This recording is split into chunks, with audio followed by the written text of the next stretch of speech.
Hey everybody, welcome on back. It's the Rubbin Racing podcast with Spider and Large, but who's not on the marquee is Quigs, who is in an undisclosed Secret bunker. it In a seems that supply way. closet. It really right. It seems like you're a doomsday prepper today.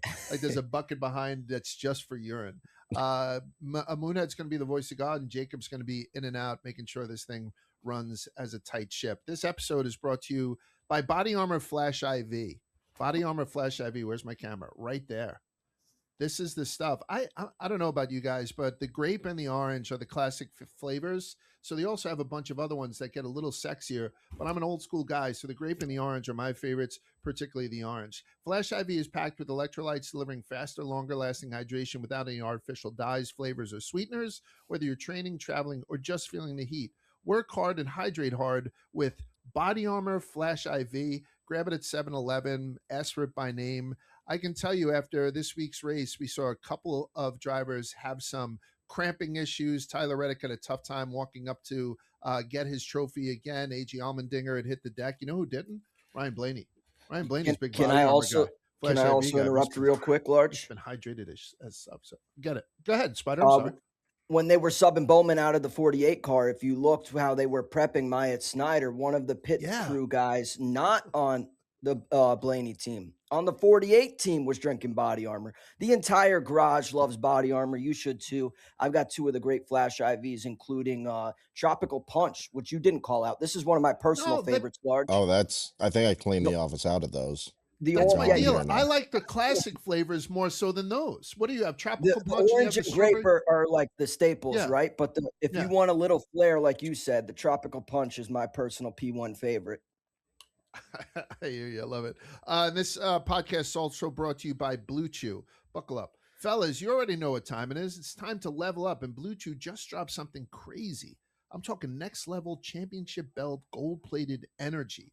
Blue Chew Gold is the newest innovation from the #1 chewable ED brand. This ain't your grandpa's little blue pill. This is the 4-in-1 beast that's setting the gold standard for performance.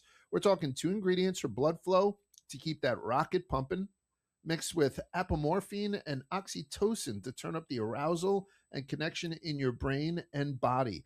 Blue Chew Gold dissolves under your tongue and works in as little as 15 minutes. That means you can get it on quicker and stay in the game longer. That's elevation without hesitation. This is peak passion and peak performance in a single tablet. If your bed could talk after this, it'd be asking for a break.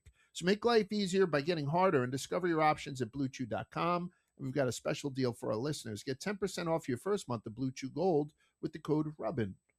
That's promo code Rubbin, Rubbin. Visit BlueChew.com for more details and important safety information. And we thank Blue Chew for sponsoring this podcast. All righty, boys, we're back. We're underway for the 2026 NASCAR season, and we're finally off of a super speedway.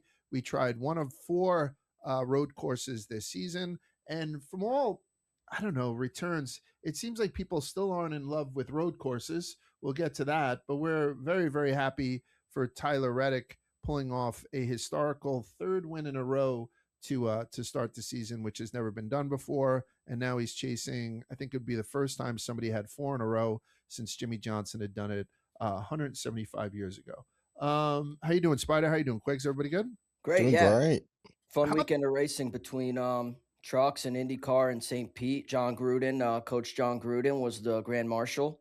And then we saw CotA, which is one of my favorite tracks to watch, at least from on TV. I think they do a great job of capturing all the chaos. So, great weekend of racing. Yeah, it seems like St. Pete's was a huge success. Yeah. NASCAR and IndyCar are sort of doing these double headers, and they did it with the Truck Series and IndyCar and St. Pete's. And you think about what a logistical nightmare that must be. Different types of fueling stations for Indy cars, but NASCAR pulled it off seamlessly. And the trucks, which is their first time on a street course, they did very well. And Lane Riggs, who's slowly turning into my #1 truck driver, pulls away a victory. So all these little things that NASCAR is trying to do seems to be working, and that continues through into Phoenix because they'll have Indy cars out there this weekend. And again, it's going to add a new wrinkle. We're going to have ARCA and O'Reilly and IndyCar rubber on the road now when these guys are qualifying and whatnot. It just changes the complexion of the whole day. But NASCAR, I don't think IndyCar has a huge West Coast following, and NASCAR does not get out there enough, according to like a lot of people in NASCAR. They'd like to do more stuff on the West Coast. So this is a good time to promote both of those brands, IndyCar and NASCAR, and I hope they pull it off as seamlessly as the trucks seem to have done last weekend in St. Petersburg. O'Reilly, SVG wins, but I was watching that one, and to see Austin Hill behind him on the closing lap got me visibly like Blue Chew Gold excited. Like I was like, this is going to blow up the world here if Austin Hill does something, if he can catch up to that Kiwi. This is as good of a time as any to mention. We have SVG on the show coming up in just a little bit, so I'm really looking forward to that. He's been on the show a couple of times before, and he's always a great guest. He's one of my favorite guests, Large. We always get the international audience as well, so I'm pumped that Shane's coming on early this season. It's gonna be Large's tipping point here. He's getting so close to being the like I love Shane guy, and I'm so fucking. I think this might be the one that tips you. I said a couple weeks ago, I think some of his favorite drivers are the bald or balding guys on the circuit, whether it be Joey Logano, SVG, and Chase Briscoe. They could assemble a super team. He doesn't know it yet, but he is secretly an admirer of SVG as much as he gets on this podcast and pretends otherwise, folks. I hear you, but how about this? Myself, Briscoe, SVG, we go to Turkey next year. Ooh. Bald school. Yeah. Right? I feel bad for calling out Briscoe because he has more hair than any of those other people I mentioned. But by the way, I'm going to save it for picking the tires, but I'm very, very excited about the rest of the season for Briscoe. He's dug himself into a hole with 2 out of the 3 races. So he's got like a did not finish, and a P2 so far this season. And he raced a great race at CotA, and unfortunately his car just didn't agree with him at the end. So it tells a different story than how he had raced that. And I think that there's only so long that good luck can last for, and also that bad luck can last for. Yeah. So I'm expecting big things. Look at Sheldon Creed from last week, Larch. Yeah, absolutely. Yeah. So so SVG, I'm very, very excited to have him on. He's never about that bullshit. Like I say to him beforehand, hey, listen, I've been saying that you're a spy and that you're coming to steal our women. And he's like, that's cool, mate. Like he just doesn't. He really does put into perspective how unimportant I am. So I'm looking forward to talking. He remains unbothered. He's unfazed. Yeah. By the way, people saying, "Oh man, we finally tackled SVG," or finally showed him who's boss. He picked up a win on Saturday and a P2 on Sunday. Yeah, well, that's what I'm interested to ask him about, Large, is how he feels about like digesting this weekend after the fact. I mean, I thought it was awesome. And I want to call out, I'll give a couple flowers here quick.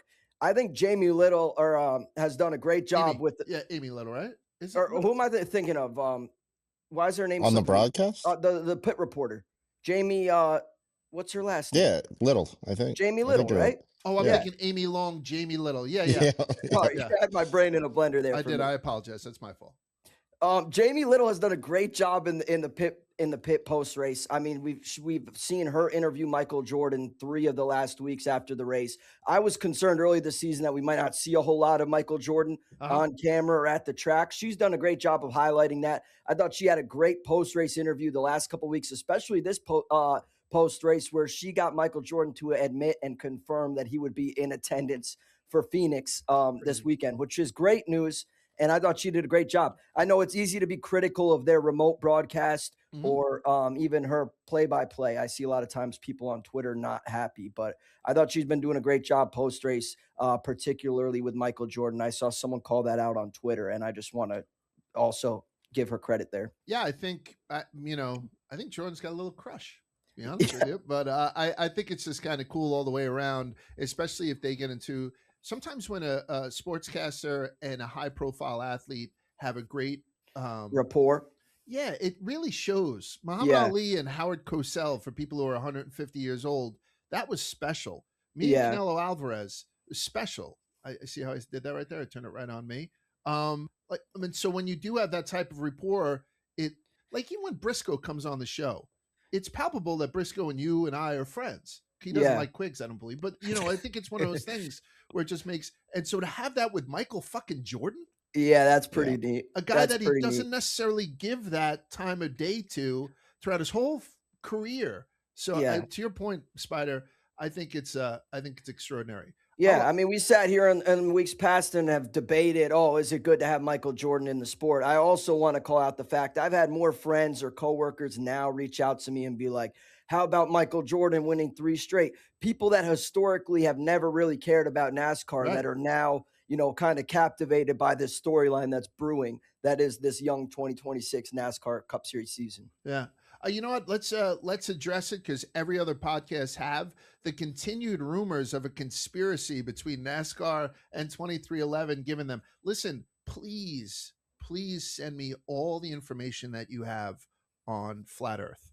Send me all the information that you have on Quiggs's camera setup. Send me all the information that you have on the JFK shooting, the moon landing, all that stuff, and I'll listen to it. Jim Carrey's face. I honest to God, I want to believe. Like I do. I want to believe. There is no smoke and there is no fire here. I hold true. NASCAR is the fucking toughest thing to fix. I mean, thousands of people would have to be in on this schneid. Even if you think, no, some guy had put it in one of the thousands of comments on the conspiracies. I had a friend who worked in NASCAR 30 years ago, and before certain races, they would come over and say, your tires are a little different today because we want you to win. People are just putting up this insane type shit. And don't fucking say it, Quiggs. You're too intelligent. No, I know. And I'm like Spider knows this. Like sometimes Spider will try to have fun and I'm like the stick in the mud where I'm like, this is stupid. Like don't even. Yeah, you're a sensible guy. And I don't believe it, but I'm just saying, like, for NASCAR has, especially in the past 10 years, their goal has been to like grow and get outside of their thing. There is nothing they could have like schemed up more than having Jordan be the face of like each week's NASCAR race and him winning and the amount of numbers they're doing on social from non-NASCAR accounts and stuff like that it's not I don't believe it or anything. Like I agree with the fixing it, but it is just interesting. I will tell you then. I'm going to ask you a specific question, Spider, because I'm assuming you're not part of this conspiracy. I'm assuming the conspiracy talk gets a Spidey scoops very close to an F. Yeah, you would assume correct. Yeah, and I think I will ask this question instead. None of us are entertaining the conspiracy that NASCAR is giving some special treatment to 2311, particularly the 45 car, that's led to them having 3 wins, the historic 3 wins to start the season. None of us are believing in that conspiracy. At what point do you? Like, this is 3 wins into it. Yeah. And after 2, people were whispering it. After 3, people are starting to talk loudly about it. After 4, what happens? What happens if he pulls off 5? When are we going to be shouting this from the fucking rooftops? Because there's a lot of wheelmen who have not been doing as well. And, I will point to the stuff that people are saying. Tyler Reddick didn't have a full car, at one point, and he's still winning races. So talk to me about that, Spider. At what point does this have a little bit of fucking smoke to the fire? There's 2 very big pieces of context I want to say before I get into answering this question. One is I'm like the biggest conspiracy guy on earth, probably to a fault, to the point where it's almost like insensitive sometimes. And I know Quiggs, like has mentioned, I bounced ideas off him where he's like, dude, this is crazy. And the other thing is, like, what I would say to these people that believe this shit is scripted or fixed, like, one, you're taking crazy pills. And here's why. I just got done saying last week how awesome it is that the schedule opens up on 3 of the most unpredictable tracks, between particularly Daytona and Atlanta, super speedway tracks. And we even saw a ridiculous finish here at Las Vegas. I think last year, was it with Josh Berry, where he defied all odds and won it for, I guess not even Team Penske, Wood Brothers, but yeah. So yeah, I think it would be incredibly, impossibly unlikely to fix this. And my other rebuttal to those people that are saying that this is fixed is like, Why wouldn't NASCAR have fixed this from the jump? Why did they have to have a dark cloud hovering over the sport for a whole year? Why was that all we talked about last season was this lawsuit that I knew nothing about, that I wasn't able to digest or comprehend? They should have been doing this shit from the jump if they were going to be fixing races. This is not fixed. I think it's crazy for anyone to think that. And for me to be of the opinion that this is fixed, Tyler Reddick is going to have to double down and win the next 3 races at tracks that are. That is not going to help his case. If it's 6 in a row, then we'll start to think something. It has to be. And here's the other thing. I don't mean to discredit what Tyler Reddick is doing, but all these people, and I mentioned it a minute ago, how all my friends or coworkers are reaching out to me being like, Tyler Reddick winning 3 is pretty unprecedented. It certainly is. It certainly is. But the caveat that I want to remind people is we saw Christopher Bell rip 3 races off consecutively last year. Were we talking about it's fixed? No, he had momentum. He was hot. And again, I think we kind of like almost didn't give Christopher Bell the proper credit for those 3 straight races compared to the storyline that is now. And again, I know, like I just got done saying, he won 3 straight races, 2 of which are at ridiculously unpredictable racetracks. So it is unprecedented what Tyler Reddick is doing. I also just think that we've seen similar things happen previously, as recently as last season. I know when Byron went back-to-back on the Daytona 500, Yeah. it's like, of course they did that for a Hendrick car. No Denny matter Denny what three-peat? happens. I don't know if Denny 3P where, like Pocono or something like that? No, at Daytona, if I'm not mistaken, Okay. Denny, I know he won at least 2 consecutive races. He might have won 3 consecutive years at the Daytona 500. It's not a surprise that conspiracy talk is going around because there's always conspiracy talk as far as NASCAR favoring the big 3. Whenever anything happens, Chase Elliott's on the pole. Of course he is. Hendrick, cut that check. Oh, they wound up not issuing a penalty to Bowman. Oh, of course they didn't. It's always a conspiracy. So it's not surprising that this stuff is floating around. I'm just stunned at how many people are on board with this. There are seemingly, like, it's not just faceless avatars saying it. And yet it's 100% untrue. It's just, unfortunately, it's 100% untrue. I think another big piece of it is, and it kind of is shitty to come to terms with, but I think it's going to become a reality that maybe not right now, but down the line, that 2311 kind of surpasses Joe Gibbs Racing as the flagship Toyota team, the main kind of competitors. And I think they're trending that direction now. I think, unless Chase Briscoe turns it around quickly here or Ty Gibbs starts rattling off some wins, that trend is going to continue. And again, that's unfortunate. I'm a guy that has grown to love Joe Gibbs Racing, but you have to tip your cap at what 2311 is doing. Oh, no, you 100% do. So let's get into that then. So after the win, Michael Jordan is interviewed and he says, he was making those change comments. Like, things are changing. Like, the tide is changing and whatnot. And what he was saying, it was undeniable, meaning that there's a new kind of sheriff in town. There's a new, So I'll ask you guys this then, because this goes to the point that you just made, Spider. I don't believe that we're there right now adding any other name to that big 3, which is Gibbs, Hendrick, and Penske. I don't see anybody else right now. But we're certainly closer than we were last season to it. Do you think that NASCAR is better if it's not the big 3 anymore? If it becomes the big 4, the big 5, God forbid, the big 7? Like, because we're looking for parity in this sport, I guess.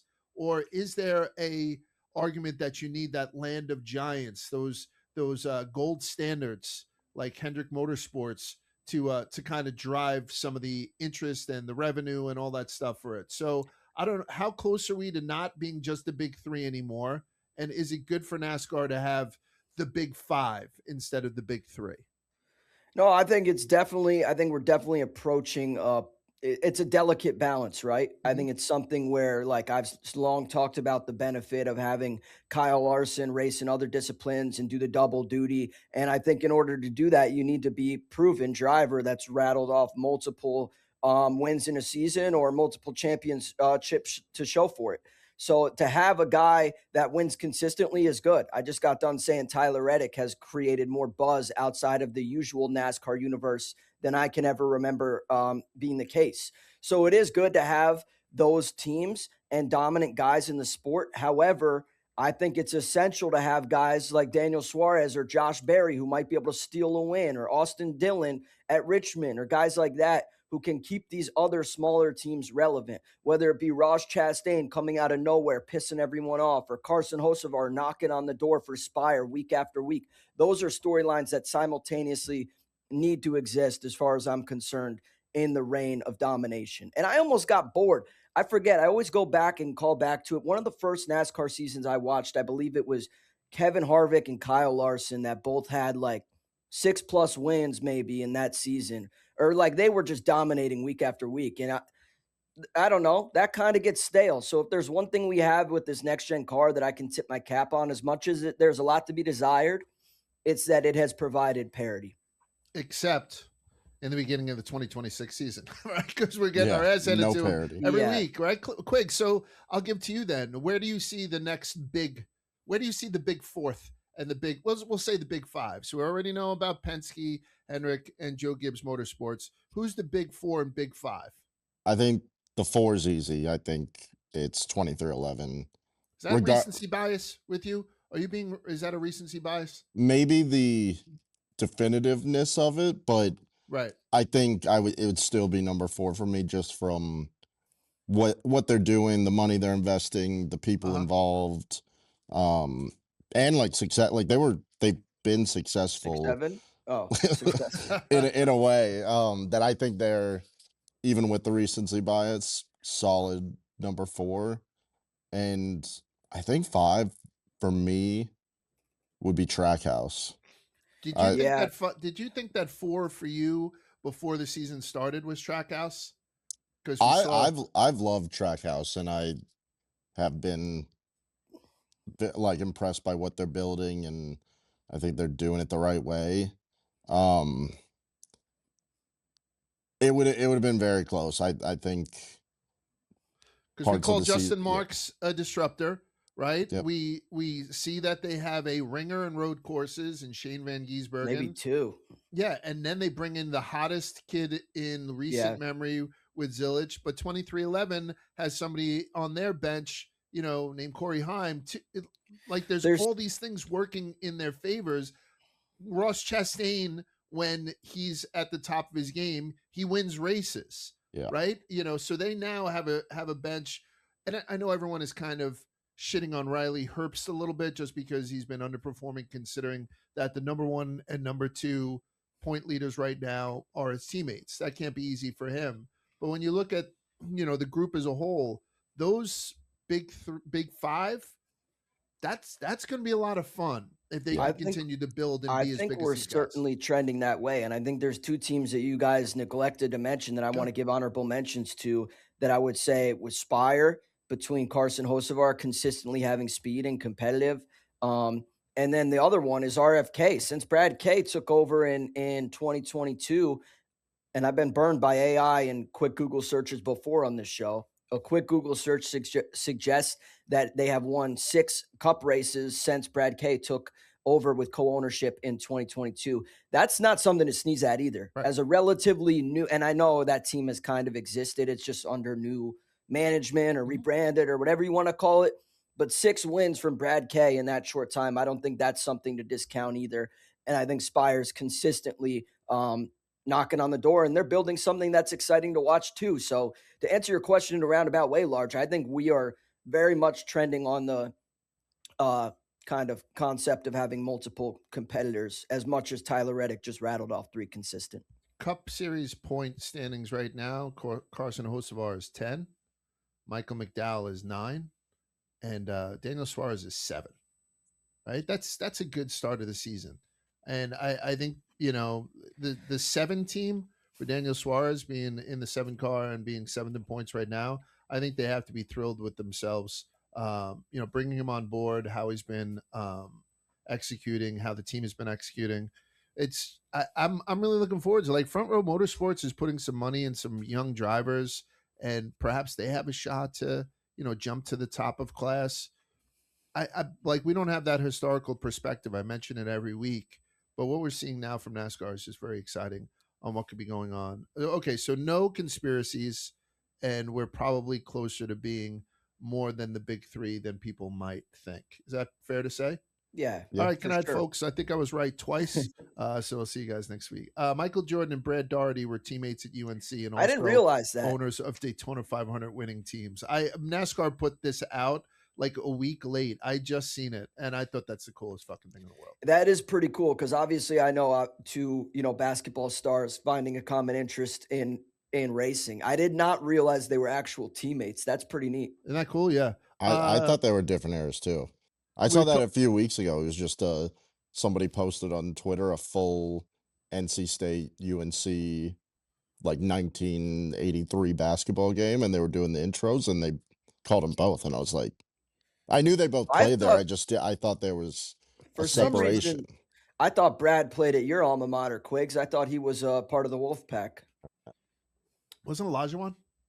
No, who's the best NC State basketball player? What? David Thompson. Okay. By far. Olajuwon didn't play at NC State? No, I think he was on Houston? one of the well, he was definitely on the Houston Rockets. No, but did he play for the? No, I gotta look that up. I apologize. We're a casual basketball podcast as well, folks. Yeah. All right. Yeah, that's where it is. Ross Chastain, we just mentioned him when we mentioned Trackhouse. He lost a wheel. 2 members of Trackhouse Racing's pit crew for the number 1 have been suspended through the next 2 Cup Series races. Just that's one of the headlines that I happen to have seen, so I thought that I would mention it. If you look at Ross Chastain, I think people are expecting more from him. I know that Trackhouse probably is, but where is he on the standings? I didn't even see him. Ross Chastain? He's 20th. He's 20th in points right now. Okay. 20th in points right now, and his crew, part of his crew, has been suspended. Let's talk about injuries. Alex Bowman completed 70 of 95 laps at CotA. Did you hear him on the radio? He sounded like he was fucking dying. He sounded, I was highly concerned. I also, that was like right when, as I was getting up, use the bathroom, I kind of missed that narrative. Yeah. I came back and saw Myatt Snider getting in the car and then highly concerned about Alex Bowman. I really had no idea what was going on. It was very frightening. But yeah, he seemed to be one of a few drivers plagued by hydration issues. Again, shout out our friends at Body Armor. That's a nice little plug right there. And just by the way, Hendrick Motorsports did not allow Snyder to do general press after the race. And I think they did that to protect anything that might have been going on with Bowman, if it was serious or something. So I totally understand it, but man, we missed out on it. Like we missed out on somebody, showing how that dream of, oh my God, the pitcher just broke his arm. Is there anyone here who could throw a fastball? And Spider's like, I can't. Like Jamie Little being like, yeah, he's my pit spotter. You can have him. They call up NASCAR. Can we get this guy whatever, some sort of qualifications to do that? They're like, whatever the fuck they need to do. And, it's a great story. I know driver swaps have happened before. This one obviously was for a shitty situation. And obviously, I had Alex Bowman on my card. We're rooting for his, health and success in this race and into the future. It's just like you said, Large. It's like that little kid going to a baseball game, bringing their glove, like, oh, maybe I'll catch a foul ball. Maybe I'll catch a home run. Myatt Snider showed up to be a pit spotter for Jamie Little with no expectation of racing, brought his fire suit after the 1% chance, outside chance that something like this might happen. And he ultimately got to wheel the car. It was fascinating to see them scramble to get the new seat fitting in the 48 car. We were talking about Brad Perez a couple weeks ago, Large. I don't know if you saw on Twitter, Myatt Snider, like as this whole thing was developing, was texting Brad Perez and as a driving coach, like, what do I do in this turn? What do I do in this turn? Yeah. So I guess my point is it's really cool in NASCAR to see people unexpectedly get their shine. And in this instance, again, unfortunately for Alex Bowman, we got to see Myatt Snider. I believe that was his NASCAR Cup Series debut. And then we also got to see Brad Perez showcase his elite coaching skill. So, yeah, it was really cool narrative despite kind of the unfortunate circumstance of what happened. And I hate to kind of piggyback off of what happened, but I'm highly concerned about Alex Bowman. I've been that way for a couple of years now. I've been probably unfairly critical of him. But I mean, Large, we're talking about points. This is unfortunately a kind of elephant in the room that needs to be addressed. Currently 36th in points after, like you were talking about, Briscoe had a couple strung together 3 tough races to open the season. Same can be said about that 48 car, and I'm worried about both of them. He's 36. Yeah, he's 163 points behind. And again, I know that there's like essential context required when 100% when you quote that stat, but like, and we're so early in the fucking season, like but all this stuff. Take it with a grain of salt, but like we said, I don't it's know. a whole different thing this year. I think we're going to get to a point where this starts becoming, and not specifically about Bowman, but the point discussion in general starts becoming louder and louder by each week that goes by. I mean, I listened to the race. I was watching the race this weekend, and I forget who it was. Someone asked Christopher Bell, I think it might have been Michael Waltrip, like, is this panic mode? Like, at what point do you start panicking? And to me, like, Christopher Bell panicking, I mean, this is a guy that's been in contention for championships the last 2-3 years. I'm the farthest, like, panicking wasn't even a concern in my mind. So the fact that he asked him about that is credit to my belief that I think that this is going to become a larger conversation as the weeks continue to go by. I don't think Bowman needed any more hot seat chatter. Well, that's kind of what I'm getting. Unfortunately, that's what he's plagued with that. Just like NASCAR is plagued with conspiracy theories, Bowman's always been plagued with hot seat chatter. Season we've been doing this. He's been one that's been rumored to be silly season. His name's thrown around. All I'm saying is the start to this season certainly not going to help that, and unfortunately has inevitably required this conversation to be just 3 weeks into the season, as opposed to, I feel like in seasons past we've kind of not had this soon. Yeah. Oh, and Anthony Allmendinger. They put up a thing on him instead of AJ Allmendinger. I think they put up Anthony Allmendinger, which is kind of fucking weird to see. But AJ Allmendinger also received some medical assistance exiting his race car following his P9 finish. Listen, this Myatt Snyder. I don't know many Myatts, so I had to keep checking if it was Wyatt or Matt or whatever, and I was just typing it. Yeah. This would have been a good made-for-TV movie, but unfortunately, he did finish, 6 laps. You know what would have been sick? His dad, Marty Snyder, is one of the analysts. I don't know off the top what network. Maybe you guys do, but if we had like another kind of Harrison Burton moment, one's in the booth, one wins. I mean, obviously, the odds were stacked against him. I think he finished. I also want to say, this guy who had no expectation to drive any car, let alone the 48, ended up not being a storyline during the actual race. Yes, before and after. Yeah, exactly. And I think that's worth mentioning as well. He didn't cause incidents. He didn't wreck the car. He kept it clean and brought it home, and that's literally all that they wanted from him. And as far as I'm concerned, he over-delivered. Which shout out Hocevar. He almost did it at the end. Oh, what, did he almost wreck him? Did I miss? Oh no, he went. I think last lap or second to last lap. Just because they were just focusing on SVG and Reddick, that battle, and then randomly it's like Hocevar's in the wall, and I was like, oh, he's gonna bring this caution out and cost the win, but it wasn't worth throwing the yellow for. But it was a white flag too. Like, it was the last lap. I don't think there was any caution. Like it would just be a photo finish type thing. Mike Joy, when Hocevar hit the wall, I had listened to the show on the radio. I listened to the race on the radio. I'd gotten home with 10 laps left. So I listened to the whole thing. By the way, the radio is totally different experience. Oh, yeah. Yeah. What a revolutionary thing I'm saying here. Radio is a totally different experience to watch it. I kind of enjoyed it. I did. I enjoyed it. But anywho, so then I went back. I saw the last. Mike Joy's like, he got me so excited. I was like, don't re-rack him. And I was like, wait, they can't re-rack him, because, you're rooting against Shane to a certain degree. Yeah. Right. Even though you want him to be dominant and all that stuff, but you're also rooting for dominance with Tyler. Like, I was in a glass case of emotion. Yeah, Hocevar almost fucked the whole thing up. But to your point, please don't think I'm shitting on Myatt Snyder. I don't have the skill set to do what he did, and he did exactly what Hendrick wanted him to do: finish the fucking race. And that can be sometimes a difficult thing to do as Chase Briscoe. But AJ Allmendinger, from what I understand, got some fluids in him. They interviewed him afterwards. He had like the thing around his arm from where the IV was in, and he's supposedly doing much better. I don't think we're the first show to be talking about this, but what a prime opportunity for someone who actually makes a cool shirt that works Yeah, to step into crazy. NASCAR. I mean, NASCAR, if you look at the technology in these garages, yep. and again, it's a flex, but when we go down and we get to see how the sausage is made, like all the stuff that these guys are doing to put together this, Southern hillbilly fucking sport, the amount of technology and logistics that go into it on an engineering level is stupefying. Yeah. They can't get a fucking cool shirt right. These things, they seem like they fail more than 70% of the time. Yeah. Yeah. It's interesting, Large. I mean, I go back to the Miami race a couple of years ago, again, where Tyler Reddick won. I was in attendance with Dave Portnoy and Denny Hamlin pre-race.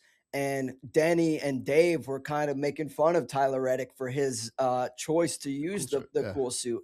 And Denny was like, yeah, I've never worn one. And then even this past weekend, and again, I know we kind of unfairly called out Bowman there. There were a lot of drivers that were suffering, whether it be Dinger or a lot of the guys.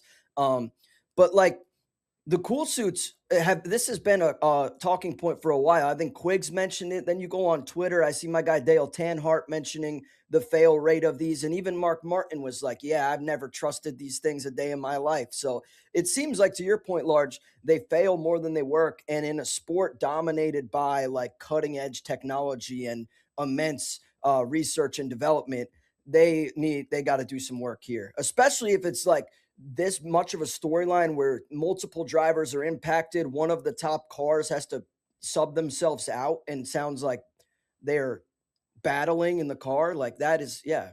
It's also like a technology that we have down. I would assume it's almost the exact same as liquid cooling a computer. Like, Yeah.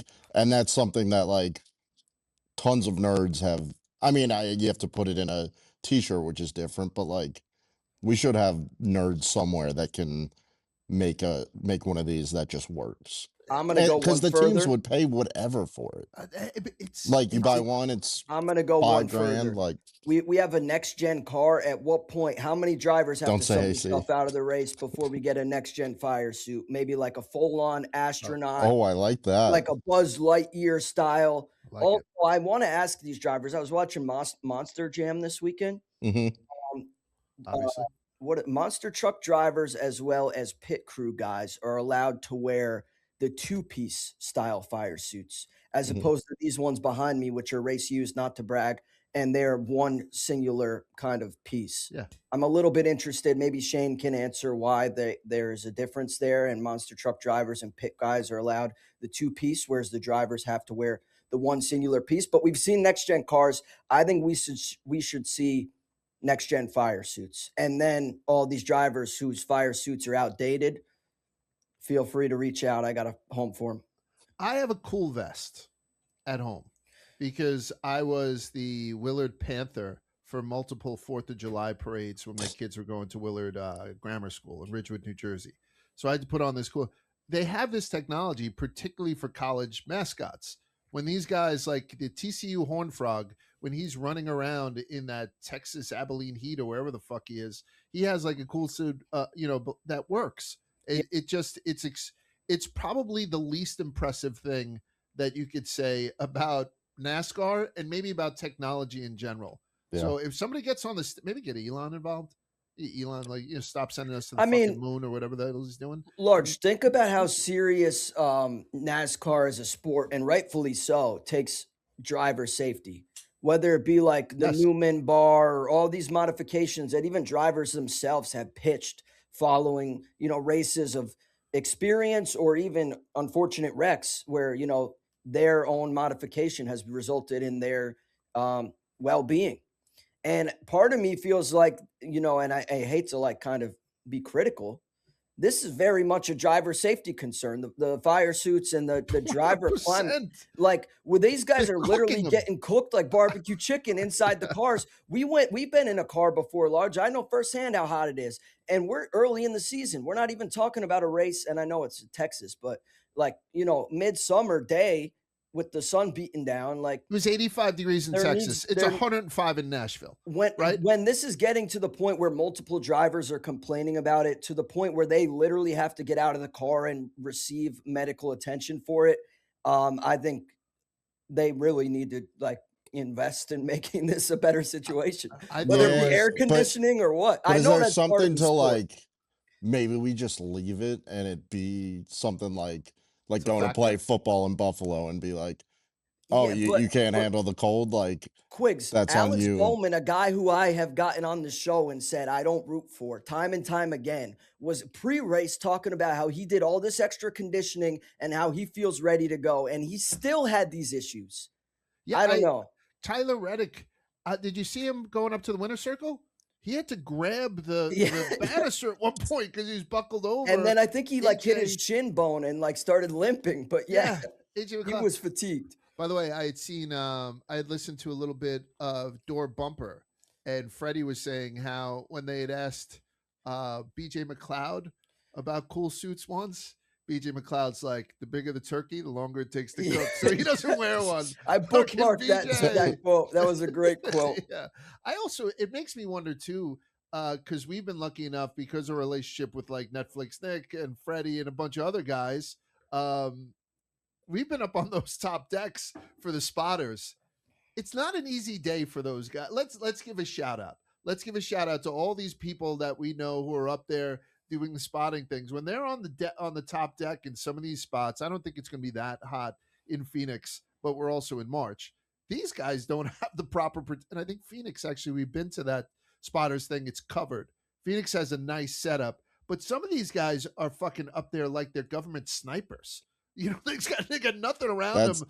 But did you see some of the St. Pete spotters were just like climbing trees? Climbing fucking trees. Where's the technology there? I mean, there is a certain, that's old school. My spotter had to climb the tree. Oh, that's old school.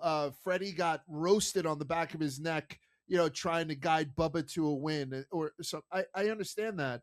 But they barely give these guys fences so they don't fall off the fucking roof. So those unsung heroes, I'll throw a shout out to spotters because they're integral and they don't get the amenities that they deserve, and I guess neither do the drivers. Brad K thinks road courses should go. They interviewed Brad K. I'd listened to this. He was saying how the ratings are less. Since he's in a managerial presidential role at RFK, it's tougher to sell advertising on those races and whatnot. We went from 5 to 6 to 5 to now 4 with the dissolution of the Roval this year. Do you agree with him? As much as I don't enjoy road courses, don't you think that they're a necessary evil, or do you agree with him and say, yeah, let's just make left turns? Fuck it, let's go back to our basics. Yeah, I'm going to disagree, and I hate to do it. And I also want the record to show I just was super complimentary and gave an honorable mention to RFK and their 6 wins since Brad K has taken over. Yes, sir. It's very easy to be like, oh, I'm not good at this. Let's do less of it. You know what I mean? Like, there's plenty of shit that we have to do large work-wise that I don't like doing. Does that mean like, I don't know. To me, it's like too convenient of an excuse. And I almost laugh at when these drivers who struggle at a certain place come on or Brad's different though, Spider. Like, he is an owner. So he sees it on certain different levels. It's not some guy who's like, I just can't go right. I can't compete with fucking SVG. He seems like he's doing it more from a business standpoint. Yeah. You know who else is doing it from a business standpoint is someone like fucking Trackhouse. Like they are going out of their way saying, oh, this is the schedule now, all these road courses. Yep. Let me load my team with SVG, Connor Zilish, road course ringers. Like I said, we can sit here and complain about everything. Every week it's a different kind of target. This is a bad one. I think the road course racing has brought a lot of joy to NASCAR, whether it be the San Diego activation, the Chicago street race, which we did 3 times over, or the Mexico City race last season. I also go back to a great day I had with Brad Keselowski himself, where we sat in a rental car and drove around the Chicago street race and talked about how awesome it was. So this is a little bit disappointing to hear from Brad K personally. And it's one of those things you just kind of got to adapt. Like, am I good at TikTok? No, but that's where the new wave is. So I kind of am trying to maybe get better at that. So you got to adapt and move. I mean, and I understand, again, Brad, he's walking with a cane right now. I can't imagine it's comfortable doing a 26 turn fucking track. Like that race can't be enjoyable for him. But from the guise of an owner, I think that's a nothing burger. And I don't hear your point at all, Large, especially when the other owners are doing the opposite. They're not complaining, they're adapting and molding their teams into that. If you're a guy who hates Shane Van Gisbergen, though, then you got to be on Brad's side. Yeah, I hear you. And listen, I love Brad. I just don't agree with him on this particular point. I totally get it. What do you think, Quiggs? Are you comfortable with? I'm comfortable with 4. I thought 6 was egregious. Yeah, I mean, I appreciate road courses, and I'm not beating the drum to get rid of them, but I wouldn't lose a week of sleep if they got rid of them. And I get where Brad's coming from. It's like, it's a different style of racing. I don't think it does anything to grow the sport. I think if you like that style of racing more than ovals, you probably like a different race series. Because but no, I mean, I think, I don't know. I don't think Brad is wrong, but I'm not going to be getting out my pitchfork and being like, we got to shut down all the road courses. I want to rebuttal Quiggs before Large. Like, I vehemently disagree with the fact that you said it's not adding new fans. I think it's not adding, maybe like it's not making NASCAR fans more NASCAR fans with the addition of road courses. But I look at all these events I've been to firsthand, whether it be, again, 3 times over in Chicago, where the crowd was made up of people that knew nothing about NASCAR. I think that's different. I think, like, and I would also it's a cool thing to have in your city. Look at all these people who watch F1 or all these other disciplines, IndyCar racing, and their one reservation with becoming a NASCAR fan is, all they do is turn left, or, it's only ovals. This is a great opportunity. I think in Mexico City, those same people are the most snobbiest about NASCAR road racing and have the most issues with it. I'm not done with my rebuttal. I also think that the street racing has provided us with immense storylines, whether it be the new stars coming to the surface, including SVG, which you're going to sit there and tell me there's no new fans in NASCAR. I would argue an entire country is now watching after what SVG did here in Chicago 2 times over. And then also you got Connor Zilisch, the number 1 prospect in the sport, who cut his teeth on non-traditional oval racing. I think that's a lazy kind of narrative to say that road course racing brings in no fans. And can sit here and be of the opinion, I'm fairly confident at San Diego, there's going to be a lot of hot chicks and people and that aren't traditional NASCAR fans that want to see what the event's about. And sure, I'll hear you out. I see what you're saying. Not all 100% of those people in attendance are going to be tuning into the race next weekend. But guess what? They're at least more tapped in, more plugged in, more aware of what's happening. And that's a W. Now, I agree. We might have overdone it with the road course racing, and I see where Brad is coming from. But it's too convenient to be like, no more road racing. No, I know. But I also think, like, what you're saying about Shane and Zilisch, you could be How about Daniel Suarez winning in Mexico for his country? Has the road courses gone so far that a team will literally build their strategy around it, being like, we found a hack in NASCAR almost, that there's this niche that the drivers aren't really good at, and we can build an entire team around manipulating that niche and getting guys from series that aren't NASCAR to drive and win those races and get us 4 or 5 a year. What this conversation reminds me a lot of, Large? It reminds me of Joey Logano coming in following his championship, having to try to justify it. You can only play by the rules in front of you. Yeah. It's not up to Brad Keselowski or Sean Marks or SVG or Trackhouse or anyone, maybe Ben Kennedy or, the France family, to determine where we're racing. And I don't know. There's a lot of shit to complain about in NASCAR. I don't think the road course racing I agree. Especially, if this race were kind of like a complete stinker, I would hear that. But A again, lot I of think people didn't like this race. I think it did poorly. Obviously, I I take it with a grain of salt, but you see, a lot of people thought the race was a stinker. I did not, but I again, thought it was good. I had a good I feel. also Well, think Spider, can you find a common ground here then and say that 6 is too many, 4 is perfect? Do you think if we cut it down to 3, then it would be too few? Do you think we go up to 5? Like, are we in a sweet spot now? Because I can tell you, we have Watkins Glen coming up, and then after Watkins Glen, we have the back-to-back Sonoma Coronado, which we'll talk to SVG yeah, about. And those two back to back weeks, we're going to get a lot of talk about how much road courses suck. Even after the whole, oh, we drove by fucking aircraft carrier. It's going to be very cool. It's going to be very yeah. cool. Then we're going to I go to Sonoma and people are going to be brought back down to earth and they'll be like, just give me fucking ovals. I You know? just think that this conversation would be a lot louder if SVG dusted the field. He still has never won at CotA on the Cup Series level. To me, it's almost discrediting guys like Tyler Reddick, William Byron, Christopher Bell, who are consistently pretty competitive on road course races, especially particularly CotA. The Chase Elliott's of the world. To me, if you're just like, oh, no one else can win at road courses, let's get rid of them because Trackhouse, fixed it and found the Achilles heel of the sport. That's just kind of like a dump in your pants argument to have, in my humble opinion. No, I Right. I agree. It's a little bit like the guy that's like they shouldn't have added the 3-point line.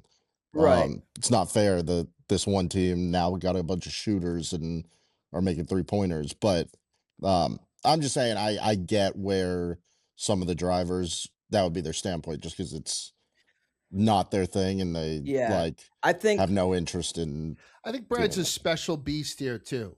Like if he is not that good, if let's say his team is not that good, and plus he sees that the ratings are not as good. Somebody else did put up a comparison to ratings, but it's never apples to apples because some of them yeah. are on FS1, some of them are on Amazon. You know what I mean? Like there's never an apples to apples comparison. But if he says, and by the way, Brad K strikes me as a dude who only tells the truth. It's tougher to sell on the car. That's a Yeah. business decision. Well, that So he's got a different perspective than I think somebody who's just like, I'm never going to catch Zilich and fucking yeah. SVG. Let's go back to to Darlington. And that's the part that I think is essential context because, like I said, go back and watch the video. He admitted to me in the car. I asked him, I said, is it day and night with these next gen cars now at road course racing? Mm-hmm. And he's like, yes, the brakes are like way bigger and it's way easier to race on them. Now, the only part of this argument I will really entertain is what you just said, Large, is the fact that if there's really truth in the fact that it's harder to get sponsors on your car, then that might be a discussion worth Yeah, having. business decision.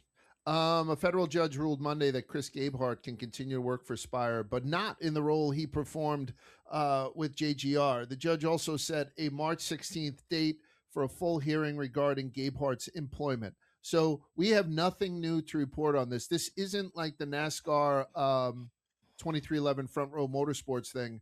I'm here for this. I want to hear, but they're not being very kind to Tyler, by the way, Ty Gibbs or his mom. Yeah. So that's a little bit salacious. I'm not saying that I'm all over that, but I love this type of shit. So we'll stay all over it. But it looks like we're on hold right now until March 16th, when then it'll be the full hearing. Yeah, my weekly jab at Chris Gabehart this week. I'm just more so curious about what his role is going to be. If he can't do his normal duty, what do they have him doing? Is he like, answering calls at the front I desk? Is he giving tours? To Like the gift what? shop. And Is he's it- probably making 1.6 milli or more than that to do whatever he is indeed doing right now. I read that as basically that was the judge confirming that he has a non-compete and Huh. that the exact same role would like Void affect that. it. Yeah. Yeah. Right. But I don't know. I didn't look I think into it. there's some legal wrangling you could do around to say like any position isn't the same as the position that you had before. Yeah. You know what I mean? You go from chief officer of competition to manager of competitive practices. Yeah. Like Yeah. there's like a real gray area here. That's why I think it's a nothing as far as discussion terms. But I think we're on the precipice of getting some pretty salacious shit on March 16th. What do you say, Spider? I'm curious, real quick. Last thing I got on this. How long do you guys think this will go on for? I remember the 2311 one felt like a year and a half. Yeah. I think this one we get a settlement pretty quickly. Okay. I think, yeah, I believe so. I mean, I hope it doesn't get too ugly. Like you said, I mean, I too. would hate for like, unflattering shit for everyone to come out. Like we've had enough bad shit to talk about. Let's just kind of put the swords down and shake each other's Yeah. hands. If they go to the text messages, man, people are going to be fucked again. So, Yeah. so we'll see about that. All right. So, we'll put CotA in the rear view after this next segment. And this next segment, we're going to go 3 wide with somebody who may have heard of arguably the greatest road course racer. Only time will tell in NASCAR. And it's Shane Van Gisbergen. So let's hit that right now. All right. So as promised, we have SVG. Personally, I think an absolute cancer to the sport. He's just taking everything that us Americans have worked so hard for, and he's just tearing it a goddamn away from us. SVG, thank you so much for coming back onto the show. It's a pleasure to see you. After 5 straight wins on road courses, you grab a P2 on Sunday, and everyone's like, oh, someone finally figured out SVG. Yet you walk away from the weekend with a win on Saturday and a P2 on Sunday. Are we at the point where the expectations are just too goddamn high for you? Yeah. Well, firstly, thanks for having me Thanks, on. sir. Yeah, I think it's like that, isn't it? It's hard not to have those expectations after 5 wins. So it's an interesting spot, really, to be disappointed with a second. Yes. But we'll take it, I guess. But I still had an awesome weekend, but people think now we're not as good. So it's interesting. Well, I actually want to follow up off that. So you finished second, and then you also win the O'Reilly Auto Parts Series race. What's your position following that weekend? Are you happy or are you disappointed, like you previously mentioned? I mean, a success, but there's also a little to be desired. Where do you stand in all of it? Yeah, a bit of both. It's obviously awesome to win on Saturday. I had a great time in the junior motorsports car, but yeah, Sunday, still good. Like second is a great result, but Yeah. second sucks as well, doesn't it? You're the first loser, so it's good. Like I still think we come out of the weekend like we didn't maximize it. We still had plenty of opportunities to do things better with car setup, but also myself. So that's good. We got things to work on, but then also pissed that we were so close to winning. Would you say that this weekend, because you did describe Tyler, first of all, you described him as the little fella after qualifying. You're like, I got to. Oh, that was Connor. Yeah, what's that? Oh, that was Connor. I just assumed it was Tyler because he's a little guy. It's even better that you called Connor the little fella now that I'm thinking about it, because he's fucking adorable as well. But would you say this weekend, was there something? Was it more how Tyler had outperformed or just drove his ass off, or was there something missing from the SVG car? Like, what do you attribute the terrible P2 to? Was it more Tyler outperforming or your team kind of underperforming slightly? I think it's a bit of both. You can easily blame it on that, but you don't want to take away from how he drove as well. Like when I got to him, I could see that his car was better than mine, but also he was driving really well too. So it's a cop out saying that my car wasn't good enough, but I could have driven it better too, So yeah, it's a combination of everything, and historically they're very fast at that track. Like I think he got pole last year and won the year before, so it's one of his stronger tracks and that team. So yeah, it's a combination of everything. Currently sitting 5th, just about a month into the season, and we've only been to 1 road course. What's your take on where you stand right now? Are you happy? Are you satisfied? Are you above where your expectations were? And how do you feel about the rest of the season? Yeah, I think at this point last year we were 60th or 70th, so it's a huge gain for us. We've felt a lot more confident and been able to execute better. But now, as sort of everyone's saying, the season starts for real. Like you got the proper sort of ovals and braking ovals and shorter tracks. So yeah, now we really see where we're at. But so stoked to come out of the first 3 with pretty good haul of points, and our sort of goal is to make that new chase, which is the top 16 in points. And yeah, we just got to keep accumulating as much as we can every week. I think I'm going to ask you the question that everybody wants to know. Best finish on an oval was your P6 at Atlanta. Are they getting easier for you, Shane? Are you figuring these things out? Are you going to be an oval ringer pretty soon too? Where are you at in your development on oval? I hope so. Yeah. I feel like I'm doing better. You definitely are. Yeah, like I still feel like I'm learning a lot. Even this year, I feel like I'm still after every race going, okay, this is what I could have done better. This is what I needed to do better. So yeah, I think as long as I keep learning every week, I'll keep getting there. CotA seems to be like the one road course where you have yet to win at, as far just off the top of my head. Is there something? Saturday. See what? Well, yeah, I mean on the cup yeah, level. come on. I didn't mean to discredit you, Shane. Forgive me. You're part of the problem, Spider. You had right. You set these high expectations for this guy. He's got a W there. Give him some flowers for Christ's sake. You're right. Well, I guess so. Moving forward, outside of there, what would you say your best road courses are, and is there one that you think has been the toughest test thus far? A bit of everything, but you're right. CotA has been a weakness for me. I've always been fast there, but never quite got results, whether I'd made mistakes or got penalties, stuff like that. So it was good to finally execute 2 good races and put them together and show that it's not a bogey track, I guess, for me. Yeah. But yeah, I certainly, compared to most, I feel comfortable on the street kind of tracks and close to walls. That's what I've done a lot of racing in Australia and used to that kind of racing. So yeah, certainly those tracks I'm probably more comfortable compared to others. I'm simultaneously floored by your seeming, like you've just mastered ovals. Like, see, you made it look easy, the transitional period. What do you think has been to credit for that? You've had great success on ovals as much as you're a road course ringer. Yeah, still getting there. Still haven't had amazing results, but I feel like they're coming, So I just got good people around me. My crew chief, Stephen Doran's awesome, and my spotter, Josh Williams, they're amazing every week, helping me, and our prep meetings with all our engineers has been really, really cool. So I got some great people around me, and I still think I'm the weakness rather than the car at the moment, and those people are helping me to not be the weakness. It's been cool. Trending upward has been a great storyline to watch. One of the storylines this week that people have been kind of pissed off about is how poor those cool suits work, the cool shirts and whatnot.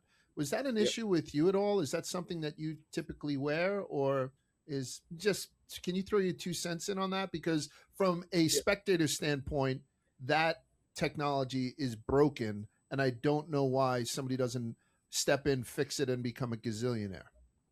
Yeah, I think the percentages of it breaking is very low. Okay. But when it does break, it's catastrophic, obviously, and you saw that there was 2 or 3 on the weekend, and it's becomes a big story. But for 95% of the time, they're great. I had one fail in the Xfinity car last year at Chicago, and I was in pain after the race. I had to leave victory lane early because I was struggling to stand up, seeing stars. Like you just the veins around the shirt, which are normally cooled water on your body, it becomes like a hot blanket, and it just suffocates you. So I know what a few of those guys were going through, but normally they're very reliable, but just the odd time they don't work. Can I ask you another question too? You pulled double duty, as we know, this weekend, racking up a win in O'Reilly before racing the Cup. Is that something you plan to do with all the road courses, or is it something that maybe might benefit you more? I know how much the cars are different, but might benefit you more on some of the ovals that have given you some fits, as opposed to just padding your stats with more O'Reilly wins at road courses, Shane? I'd love to, but all these things kind of take money. You got to sell sponsorship for, and obviously no shying away for it. It's a bit easier to sell sponsorship for me on a road course, but I'd love to. I find it very beneficial doing more racing, and you just learn the more you do. So yeah, I learned a lot on Saturday that definitely helped me improve for Sunday. So I'd like to do more, that's for sure. What's it like being on a team consisting of road course ringers? I mean, Ross Chastain has done it before. You've obviously done it before on multiple levels, not to discredit you again. And then also Connor Zilic is a young kid who's, cut his teeth on road courses and non-oval tracks. How exciting is it for a team like you that kind of focuses more on this style of racing? It's been cool. Connor's been a huge addition to the team already so far this year, and it's cool vibes, I guess, in the team. Everyone's uplifting and helping each other, and any questions about setup or driving, everyone's open here. So it's been really cool. And obviously Ross was amazing in qualifying and running quite well till he had some issues, and Connor kept getting picked on by everyone else. But yeah, we got some speed on our cars, which is really cool. I was really impressed. Connor seemingly got spun around a couple times, not his fault. and then he just made his way up through the field like easy work. I don't know what they're feeding you guys over at Trackhouse, but it is fascinating to watch. Yeah, we got speed and a lot of potential, which is good too. And our cars on the ovals are getting great as well. So hopefully good results coming for all three of us. Are you nervous now going into this little stretch until Mother's Day before we see another road course at Watkins Glen? And then I think we go absolutely dry on road courses until we have the Shane Van Gisbergen back-to-back with Sonoma and San Diego. So are these the part, or would you like to see NASCAR spread them out a little bit more to where you can kind of, I know these aren't days off for you, Shane. I'm not insinuating that at all, but where you might have a little bit of an easier time with something that seems to be your expertise. Yeah, good question. Yes and no. It's an oval championship, and that's why I joined it. You know, it's not. I can't just rely on the road courses. I have to get better and perform on the ovals. So a bit of both. But as you say, the road courses normally are a holiday for us and a guaranteed good points day mostly. So yeah, we do need them to really boost us. But I believe and feel like we're getting better at the ovals too. As a guy who's raced at multiple road courses all over the world, you're obviously a well-traveled man yourself. If there's one that NASCAR could add, let's say we could go anywhere, where would you want to go given the tracks that you've raced on, or maybe someplace you even haven't raced on? And what current track that is on the schedule would you give up in favor of this new one we're adding? I'd probably want to go home to New Zealand just selfishly. It would be cool to do a race at home, or even Australia, which is probably more realistic. It would get a huge following there. Yeah, probably track I'd get rid of here is Texas. It's pretty average. Yeah, I love it. It's interesting to hear where the drivers stand on all of this. Yeah, but that's probably a safe pick. I would tend to agree with you. Let me ask you one more question then, and we'll get you out of here in a couple of seconds. We had spoke about at the top of this podcast about the silliness of the conspiracy theories that 2311 is being handed races on 2 super speedways and a road course to start the season for God knows what. For the fact that Michael Jordan gets to be on TV for 3 seconds every week or something. Talk to me about, as like we're all saying how impossible it is to fix a race. I'm a boxing fan. I know about fixes in boxing match, all that stuff. Can you just talk to me about how outlandish of an idea that seems to a guy like you who's in a pack of 38 guys who all have their careers on the line with scoring points and winning races, to say something as asinine as the fix might be in? Yeah, people are on good drugs to come up with that stuff. I agree. I think it's just great performances. You know, he puts himself in good spots, you know, and even Atlanta, he had a pretty busted up car and still came through. And it's not just Tyler, Bubba's up there most weeks as well, driving well. So that team is just in a good spot at the moment, you know, and they're executing. So we all just have to work harder and try and do better. But I don't like to think that none of that stuff happens in our sport. Yeah. Now, last question I got for you, Shane. Looking forward this weekend, we've got Phoenix on the docket. We're obviously going to be watching on TV, but what is that track look like from the driver's perspective? Yeah, it's tough. It's got that kink or dog leg at the start where you have so many different options, and then you got the 1 and 2, which is more open, and 3 and 4, which is tighter. So you can run all over the track and normally makes for good racing. It's one I haven't done well at. So this is something I've been working hard on this week and hopefully get a result. It's a really tough, quirky sort of racetrack.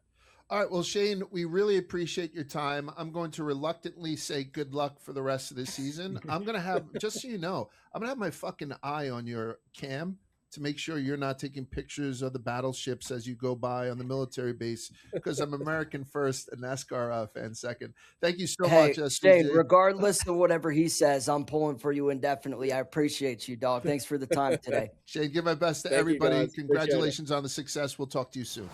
All right. So as always, Shane Van Gisbergen is the guy. So what do you think, Larch? I don't know. You more a fan than you were before the interview? I'm reluctantly more of a fan. I got no problems with Shane. All right, so let's talk about what's coming up this weekend. We wanted to see some super speedways. Check. We wanted to see some road courses. Check. Now we're on to the first 1 mile oval of the 2026 season. We don't have trucks this week. Trucks are on a 2-week hiatus. I think they pick up in Darlington. But we do have IndyCar, O'Reilly, ARCA, and Cup. So it's going to be a full week of racing for everyone. The O'Reilly Auto Parts Series Saturday night has a night race with the GovX 200 starting at 7:30 p.m. Eastern on the CW. There are 40 cars on the preliminary entry list, but that will be whittled down. Some of the names there included Daniel Dye, Chandler Smith, and somebody named William Byron. And then the Cup Series will host the Straight Talk 500 on Sunday, starting at 3:30 on FS1. And the only thing I saw there that was interesting, because it always is that Austin Hill will be in the field. So he'll be wheeling the 33 in Phoenix for RCR. All right. So with that, let's pick the tires here. I had a pretty good week last week, even though Quiggs left me off the graphic for it, which is totally fine. Well, you don't have to put my winners on there. What happened was we were talking about Reddick, and I think it was plus 1,500 when we took him, and then on the race day when I'm making the graphic, he's plus 400. And usually I give us, like, if it's close, I give us we got it on this day. That's what we took it at. Right. But I was a lot. That's one of those where people are like commenting, being like, plus 1,500 is a joke. Like, it's just like a different pick. Like, I didn't want to give you plus 400 because you might not have liked it at plus 400. But I hated it plus 400. And then I forgot to text you and ask what you wanted to do. So it's totally cool. I'm totally fucking with you. I'm gonna go first though this week, just as you guys get your ducks in a row, because I don't think we're gonna have too many dupes. I did throw a little money on Reddick this week again, just because I think, it's plus 1,100 right now. I think that's probably not good. I think it should be. I should be getting better odds, but obviously, there's a certain destiny premium built into that. So I did take Reddick to win. I didn't take any other winners on this one. Instead, I saw RFK as the winning team. DraftKings offers you winning team odds, and I saw their odds were plus 1,200. I thought that was kind of sexy. I'm glad you mentioned that, Large. I've been asking them to do that, and they finally added it. So love that DraftKings added that, especially at a track like Circuit of the Americas last week. To see that you could pick which team would win was really neat. If you were uncertain between SVG or Zillish, take Trackhouse. For example, still would have lost. So it would have lost, but well, there was also some interesting shout out. I believe it was Brian Mapes who does social for the Xfinity series. He's awesome, that guy. I think I posted that they were offering this market now where you could choose which team would win, and he found that you could get all of 2311 plus 450, or you could take Tyler Reddick outright plus 400. The same could be said about Ryan Blaney, who was plus 650 on DraftKings to win outright, but you could have had you could have had Team Penske, I think 7 or 7.5 to 1. So I love this market, a great new market, and I would encourage people to get involved. If you want to see more new fun NASCAR markets, the way to do that is to actually show that we're taking them up on their offerings. So I don't know where I am on parlays. I hit one 2 weeks ago and it made me feel so good, but I've had so much pain in between then that I am going deeper into what DraftKings has to offer. So again, like betting RFK at plus 1,200, I just like the number there. Just like I liked Shane last week.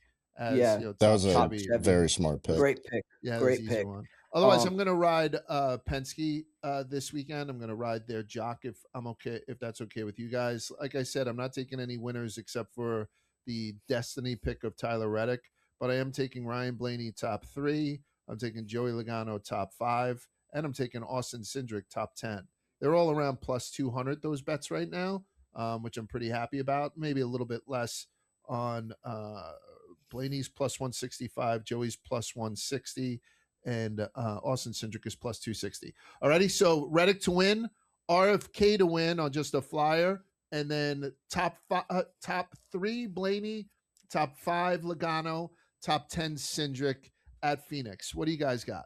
Quiggs, why don't you go first? I have an outright winner I'm hoping to give, and I'm hopeful that you do not have this guy on your card. I might. I have a guy that you like taking, and he's got great odds. Okay. I'll get my chalkier play first. Chase Elliott, it's plus 1400. He's always going to have at least a decent race.